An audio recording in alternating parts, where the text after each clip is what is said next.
हे नेहमी आपण त्या ठिकाणी प्रत्येक परिपाठामध्ये आपण म्हणत असतो. जरी आई वडिलांनी आपल्याला जन्म दिला असला, जगात आणलं असलं, तरी सुद्धा अज्ञानाकडून ज्ञानाकडे नेत असतानाचा जो प्रवास आहे तो गुरु शिवाय होऊ शकत नाही. तुम्हाला इयत्ता पहिली पासून ते इयत्ता 10वी पर्यंत आणि त्याही पुढे शिकवणाऱ्या सगळ्या गुरूंपुढे तुम्ही नेहमी नतमस्तक झालं पाहिजे. कारण आई वडील जे करू शकत नाही ते तुमच्या गुरूंनी तुमच्यासाठी केलेलं असतं. पहिली दुसरी तिसरीत असताना तुम्हाला हाताला धरून आई काढायला लावणारे गुरु, त्याच्या पुढे जाऊन तुमच्या दैनंदिन जीवनातल्या अनेक समस्या सोडवण्याची क्षमता प्राप्त करून देणारे गुरु. गुरु या शब्दाचा अर्थ असा आहे की जो लघु नाही, कारण गुरुच्या विरुद्धार्थी शब्द आहे लघु. आयुर्वेदामध्ये द्रव्याचं वर्गीकरण करताना लघु, गुरु, तीक्ष्ण, सौम्य असे अनेक शब्द वापरले जातात.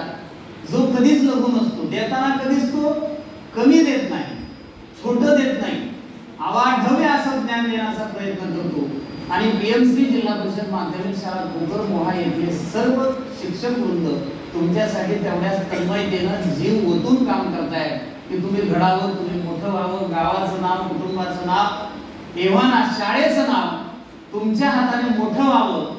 आणि तुमच्या कर्मधर्म संयोगाने आमच्या सुद्धा कुठल्या तरी अगोदरच्या केलेल्या पुण्याईने आम्ही फार सुंदर शाळेमध्ये त्या ठिकाणी सध्या आहोत, जिथं तुमच्यासारखे सर्व गुणी विद्यार्थी आहेत. विद्यार्थी संख्येची कमतरता नाही, शाळेच्या सगळ्या भौतिक सुविधांची कमतरता नाही, पालकवृंदांचं मोठं सहकार्य आहे आणि तुम्ही सुद्धा सर्व शिक्षकांनी केलेल्या मार्गदर्शनाचा पुरेपूर उपयोग करत आहात. अनेक गुणवान विद्यार्थी या मागील अनेक वर्षांमध्ये या शाळेने दिलेले आहेत आणि हीच परंपरा पुढे नेण्याची जबाबदारी आम्हा सर्वांवर आहे.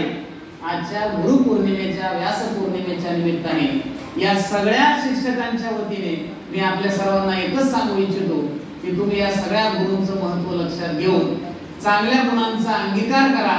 मोठं होण्यासाठी या शाळेतून जे काही चांगलं घेऊन जाता येईल ते घेऊन जा. चांगले ज्ञानी व्हा, चांगले गुणी व्हा, चांगले वक्ता व्हा, चांगला अधिकारी व्हा. आणि या शाळेनं तुम्हाला काहीतरी दिलेलं आहे, येथील गुरूंनी तुम्हाला काहीतरी दिलेलं आहे, याचं ऋण कधी विसरू नका.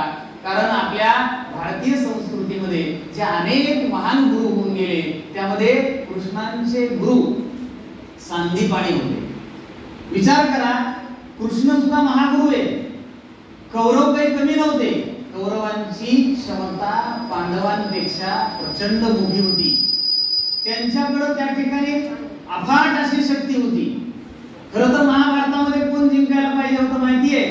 कौरव. त्यांची संख्या पण जास्त होती, त्यांच्याकडे असणार जे काही शूरत्व आहे ते पण जास्त होतं, ज्ञान पण जास्त होतं. पण त्यांच्याकडे काय नव्हतं तर शील नव्हतं, त्यांच्याकडे चारित्र्य नव्हतं. आणि एकमेव गोष्ट अशी आहे की ज्याच्यामुळे ईश्वर सुद्धा कुणाकडून उभा राहिले तर पांडवांकडून उभा राहिले. आणि पांडवांचे गुरु श्रीकृष्ण झाल्यामुळं महाभारतामध्ये कुणाचा विजय झाला?